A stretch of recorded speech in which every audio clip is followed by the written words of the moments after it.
Good morning, everyone. I'm Julie Moran. And I'm Olga Villaverde. Today we celebrate Rare Disease Day on this special edition of the Balancing Act. Rare disease awareness is close to our hearts. In fact, our Behind the Mystery series is dedicated to providing guidance, education, treatment, and hope. We're going to kick off the show with Dr. Byrne and Monique, a Pompe disease patient. It is a full show, and the Balancing Act starts right now.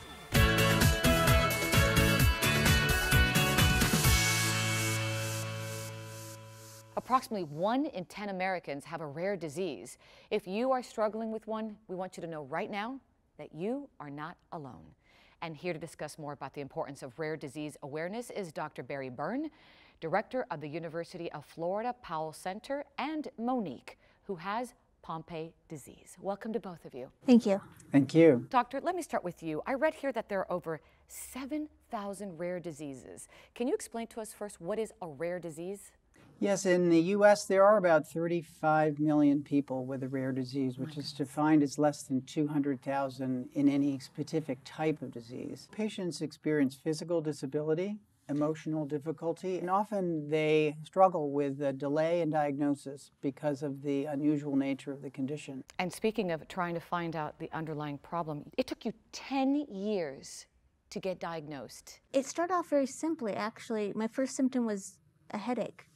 I woke up and I just had headaches that wouldn't go away. Okay. So that just sent me to the doctors, looking for everything from brain tumors to allergies. And I spent several months seeing different doctors trying to find the source of these mystery headaches. And finally, at one doctor's appointment, I went to get up to leave after we had met. And he's like, no, wait, sit back down and do that again. I'm like, do what? He's like, get up from the chair, but don't use the armrests. You couldn't? I couldn't get up. And I didn't realize that I had been using my arms to compensate for what was clearly a weakening of my leg muscles. And so that started the journey into, there's a muscular problem here. And so they came up with a diagnosis of inflammatory myopathy, which is not an uncommon misdiagnosis with Pompe patients.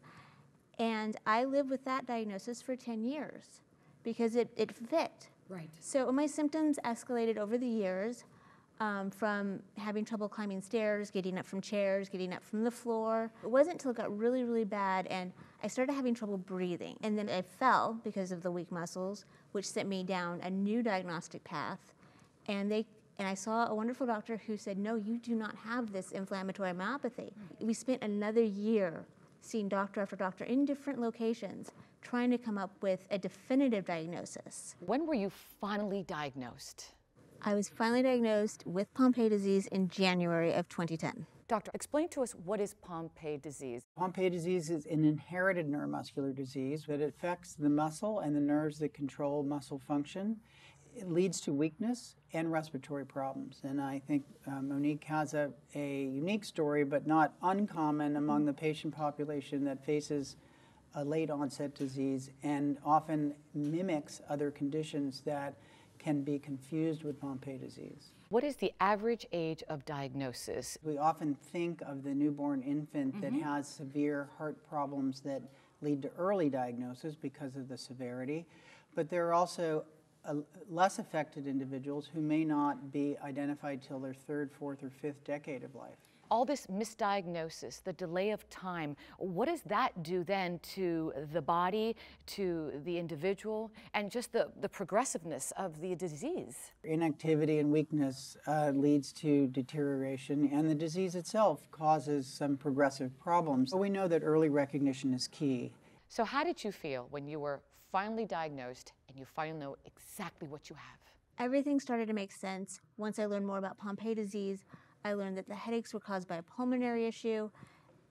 All my symptoms could be explained by Pompe disease. So I was ready with my new diagnosis to fight it. All right, stay right there. Doctor, thank you so much for that information. We're going to take a quick break, but when we come back, we are going to meet Sarah Gonzalez, head of medical diagnostics at Sanofi Genzyme. She's going to be here to discuss the importance of obtaining a proper diagnosis, which is so key. And later on, we're going to hear more on Monique's journey and how she's doing much better, hopefully. And we'll be right back.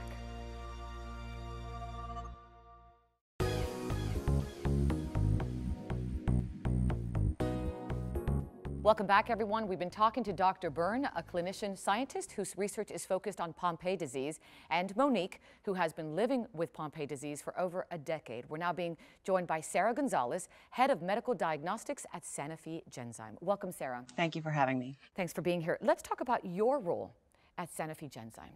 I work within the rare disease division at Sanofi Genzyme, and my role in medical diagnostics is primarily focused on finding innovative solutions to help shorten the diagnostic odyssey for the rare disease patients that we serve, including Pompe disease. And genetic testing, and correct me if I'm wrong, it plays really a huge role in diagnostics, doesn't it? It does. It plays a crucial role, actually, in helping to rule in or out any inherited condition. A genetic test is a simple medical test that looks for changes in chromosomes, genes, or proteins. The AANEM, in speaking about Pompe disease, now recommends genetic testing for any suspected neuromuscular disorder, and that's for a variety of reasons. With advancements in technology, genetic testing is now more widely available, which has also helped to drive down the cost. It can help with disease management, with family planning. It can also help patients get enrolled into registries or different clinical trials as well. That's fantastic. How many genetic tests are there? There are several. We've been talking about diagnostic testing when it comes to diagnosing Pompe disease. There's also carrier screening, newborn screening, and prenatal testing. To specifically diagnose Pompe disease, however, there's also multiple options there as well. Typically, providers will order an enzyme test followed by molecular sequencing if needed. And Dr. Byrne, what role do physicians play in genetic tests? Well, the system to establish early diagnosis and using sophisticated genetic testing helps physicians identify patients early and then confirm those test results through the history and physical exam and then developing a plan for managing that patient's condition. I want to bring you in, Monique. What advice would you have for anyone out there who may be on this long journey or may have finally gotten a diagnosis today after going through maybe what you did? If they're still on the journey to diagnosis, just never give up, no matter how hard it gets. Ask questions. Don't be afraid to get a second opinion, and you have to be your own advocate. Absolutely. Any takeaways here, Sarah, that you'd like to share with our viewers? Absolutely. Genetic testing is really not that complicated. Ask your healthcare provider, and they'll be able to guide you in the right direction. I do want to end with you, Monique. What does the future look like for Monique? It's filled with hope. With what they've talked about with all the advancements in technology, the sky's the limit. Not just for Pompe disease, but for all the diseases and rare diseases out there. Thank you so much for your time. We wish you all the best. Thank you so much. I want to thank all my guests for this very important discussion. And for more information about Pompe disease, visit pompe.com. And for rare disease resources and the latest news, visit rarediseaseday.org. You can always visit our website, and that's thebalancingact.com.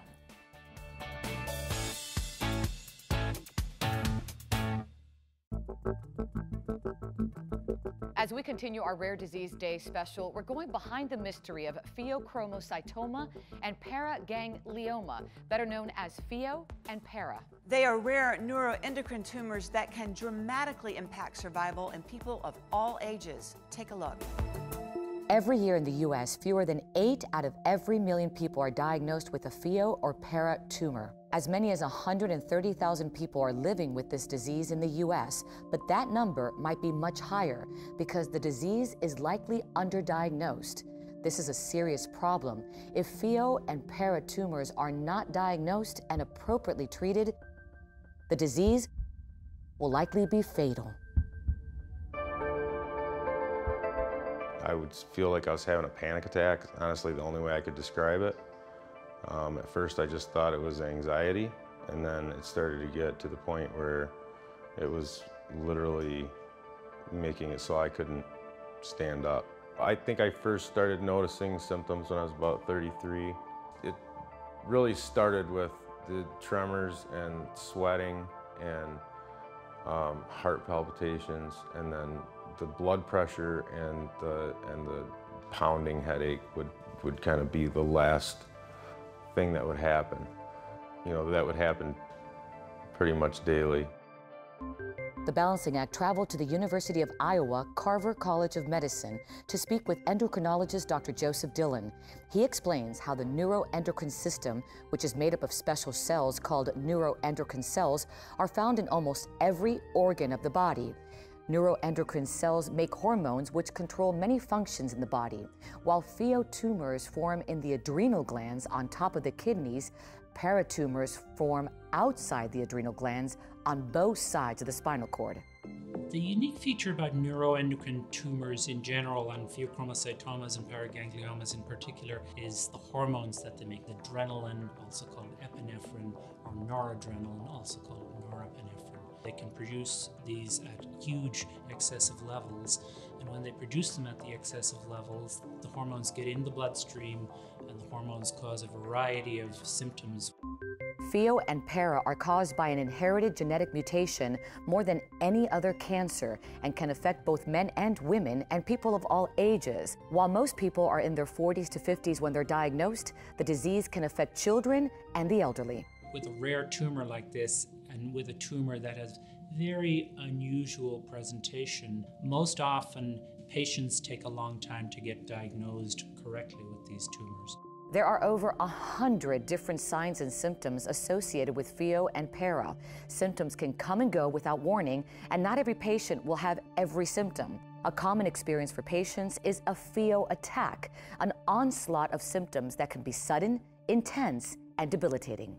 Pheochromocytomas and paragangliomas produce those fight or flight symptoms. The classical symptoms, blood pressure is very high, palpitations, headache, sweating, shaking, going pale, and we have to work on sort of parallel tracks to treat both the tumor itself and to treat the symptoms independently.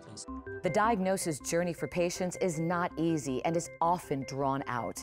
The average time from when symptoms begin to a final diagnosis is 3 years, with 25% of pheo or para cases discovered while looking for an unrelated disorder. For Dave, multiple trips to the ER and being misdiagnosed with diabetes led him to investigate his symptoms even further. I felt like they were thinking that I had an anxiety problem. Kind of led me to believe that I needed to dig a little deeper. During his 4th trip to the ER, Dave was transferred to the Indiana Heart Hospital with fears he was having a heart attack or stroke. After multiple tests and seeing a slew of doctors, Dave's illness finally got diagnosed. And that's when I met a doctor there that had done some research on the disease, and he's the one that diagnosed me with pheochromocytoma. They showed me pictures of a tumor on my adrenal gland. That was when they started talking to me about the disease. If you don't know what's wrong with you, it's almost worse than being sick itself. For me, I just needed to know what it was. Pheo and para tumors are difficult to diagnose because they're so rare, so they're often unsuspected, and the symptoms can mimic other more common conditions. So the testing for these tumors is fairly well worked out. There's very straightforward blood and urine tests. The next step is then looking for where the pheochromocytoma or paraganglioma is located. Probably the most well-used nuclear medicine scan is a scan called an MIBG scan.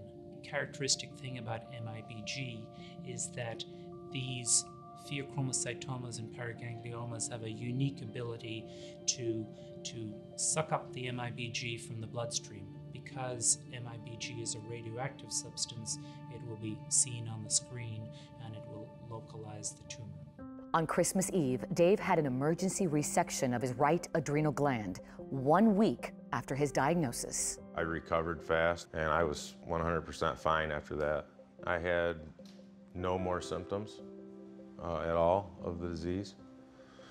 And I did a follow-up, I think 3 or 4 months later, with the endocrinologist in Indiana, and he told me I was cured. I never did follow up with it. I felt perfectly healthy until it started to come back. And when it started to come back, I knew what it was. At the time of diagnosis, 15% of tumors have already begun to spread and are considered metastatic, and an additional 16% of apparently benign tumors return after being surgically removed. About a third of patients have malignant pheochromocytoma or paraganglioma, and thus will eventually have metastatic disease. There's nothing that the pathologist can truly tell you that that says this is benign, this is malignant. If surgery is not possible for metastatic or malignant patients, there are other ways to treat Pheo and Para. The non-surgical therapies are therapies that will hope to and aim to control the disease. Chemotherapy treatments have been used for specific tumors in specific sites. Radiation therapy or external beam radiation therapy is used. One of the new, breakthroughs in treatment for pheochromocytomas is radioactivity medication. They're not curative. 6 years after his surgery, Dave's symptoms started to return. While they came on slowly at first, they progressively got worse and became unmanageable again. His family doctor was unfamiliar with his symptoms and referred him to see an endocrinologist. I live in a really rural part of Michigan. There was only, I think, 2 endocrinologists in our area for me to see. After multiple tests and months of waiting, Dave received the devastating news.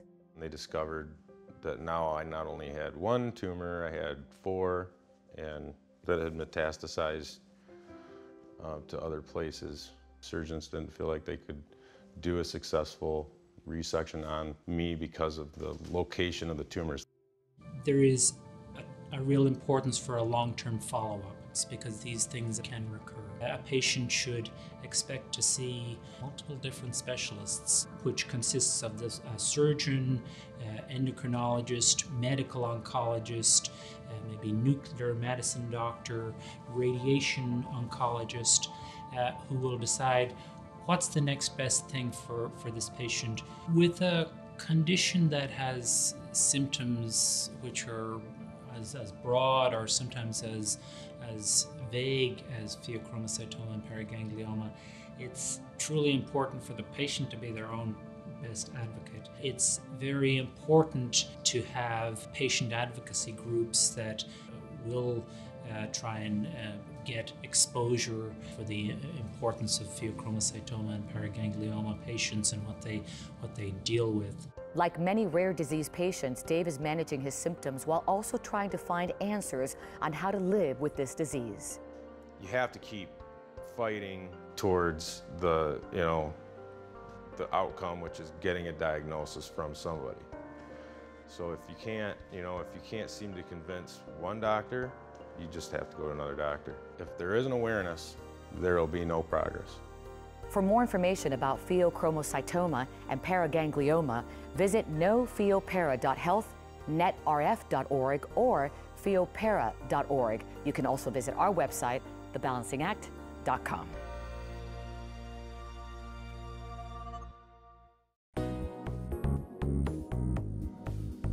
As we wrap up this special edition, we end with where it all began. Ilana Jacqueline is the daughter of our Rare Disease Day producer, and she's the inspiration for the Behind the Mystery series. She's turned her rare disease diagnosis into action, working as a speaker, author, advocate, and healthcare professional. Please welcome Alana Jacqueline. How are you? You look fantastic. You look great. Great to see you. Thank you so much. Thank you so much for having me. How you feeling? I'm feeling good. Good. I often think, when the segment's over, we go home, but it's not really over. The journey continues for you, doesn't it? For anyone with a rare disease, it's just kind of an ongoing journey. It's a balancing act, dealing with symptoms, treatments, and making really tough choices. Mm-hmm. And what are the day-to-day highs and lows of dealing with a rare disease? The lows are about what you would expect, but the highs are that we're in this era of great genetic research. I actually currently am working for a company called Nebula Genomics, and we're doing a lot of work in the rare disease space, offering genetic sequencing and making sure that patients own their genetic data. I love that you have written a book. I have. It's called Surviving and Thriving with an Invisible Chronic Illness, and it's all about how patients with chronic illnesses and rare diseases can manage things like school, work, relationships, self-esteem, and independence. And where do we go to find out more about you? You can visit my website, alanajacqueline.com, and you can find that book at Barnes & Nobles and bookstores across the US, the UK, and Canada. Wow, that's fantastic. Great having you. Thank you so much for being here. Thank you for everything you do, and thank you for Behind the Mystery. We've enjoyed it so much, and so many people out there are so grateful to you. Thank Yes. you. Thank you for having me. We want to thank all our guests who joined us for this very special edition of the Balancing Act Rare Disease Day Special. And for more helpful resources, you can visit rarediseaseday.org or globalgenes.org. And for more information on any of the topics discussed today, just visit our website, thebalancingAct.com.